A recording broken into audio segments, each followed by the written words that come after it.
morning, folks, on mental health, and this arises out of the Mental Health Commission's annual report and the Inspector for Mental Health. Very serious issue. Part of mental health services remain health services, and unlike our disability health services, they talked about centres being dirty, that are still off the agenda with the government. I haven't seen it being highlighted by the government, and addressing years into a 10-year programme in terms of the state's 57% of staff in place that are needed, and in a number of areas 50% services in place. Even for children who suffer from mental health and intellectual disabilities, so you may have children with autism or Down syndrome, in 3 areas there is 0 staff in place. Those children have very specific needs in terms of mental health, sometimes more likely to suffer from mental health issues and find it much more difficult health issues. And I think it's very unfortunate that the government has a large part of this country with absolutely no staff in place to deal with those. Similar, we've 2.5 again varies. We've unqualified as consultants in our child and adolescent mental health services, and after 3 years we still have not got even a heads of bill to reform the 2001 Act, which is in an updated mental health bill. So I think it's very unfortunate that the government simply is not putting the services into, and we need to see a focus around our mental health services. To adult units to receive their care. That report was quite damning in relation to the number of children that have any progress on it. 76 is the number of can actually access child mental health, sit their way into a child led and utterly overoccupied. And as James has said already, we don't have around the country to deal with. A child needs to stay overnight. Are they going to have to stay in a centre, which is not right? And I'll give one example of that. Only the Department of Waterford, because they couldn't even find a place in an adult specific centre position, because you cannot access child services effectively out hours and inpatient. Reports emerged in the last couple of days about briefings by concerns too few staff in some areas for safe funding, not matching demographic needs, reaching its limits. They also raised concern about the recruitment and retention of staff. Says have you totally anyway that services seem to follow where there was traditional inpatient for mental health services there. There is about in around a very large number of psychiatric nurses are coming forward, and what psychiatric nurses are saying to me is an awful lot of stories whose own mental health is starting to hurt as well. But it's also about securing more resign out of the state of the facilities down in a building which is simply not fit for purpose. Concerns about the kind of things that HSE managers have been raising with Paul Reid? I would have those concerns, but certainly shouldn't be. James, can I just ask you, would you like to see these issues, you have a particular figure in mind that's being called on? It's time for some overarching kind of issues that there are a number of the 150 facilities you spoke about. Just see how the reform of their directorate about a year ago was there years ago. But certainly there needs to be some sort of implementation strategy put in place. There was put in there for a vision for change, works out about 35.4. We got the extra funding to catch up last year, but what we're seeing is that funding instead of recruitment. So would you say more in the facilities themselves, more in recruitment and the amount of staff are available, or is it a bit of both? It is definitely a bit of both, because a number of facilities lack consultation with privacy, who still have maybe a stigma around mental health. ED is inappropriate as well. So when you try to get higher staff and they come and look at a facility, and we know there's a serious world, so when they come down and look at a facility and realise staff in place, they're in demand, they're going to go where the facility. So it's a little bit of both, so it is.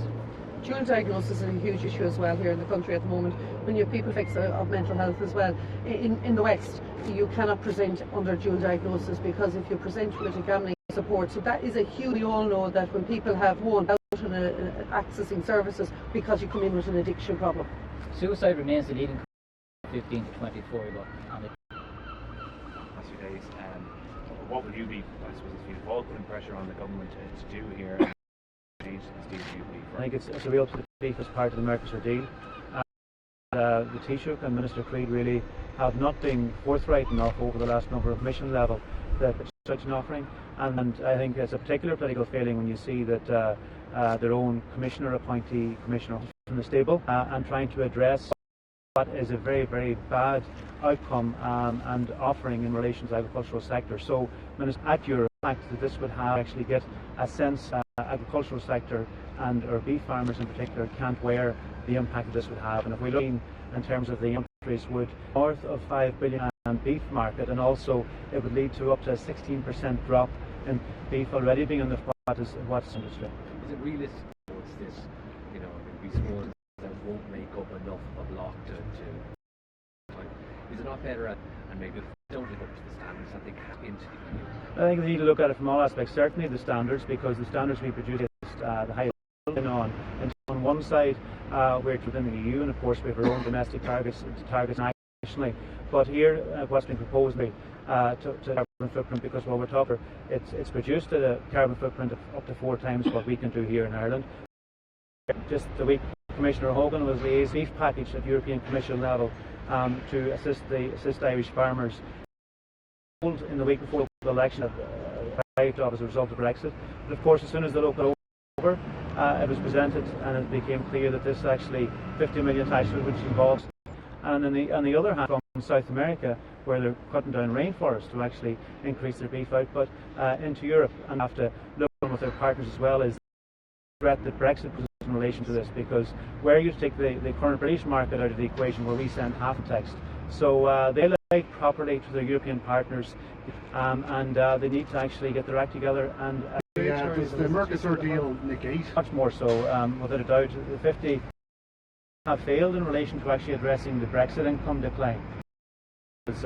We have been calling for the last year at European level to actually come forward with a package to actually come forward with. There is 50 million, but of course strings attached in terms of stock. Fact of what's been 5 billion hit to the prices at European level. Now, Commissioner Hogan has indicated that there will be a 1 billion fund in fact in some way, but when you look at it in terms of prices, the 1 billion wouldn't to actually addressing what would be facing farmers in the event that it came to pass. No, well, I think first of all the Minister have failed here by not actually getting the deal which actually protects the interests of farmers. And working alongside Commissioner Hogan, they haven't achieved that.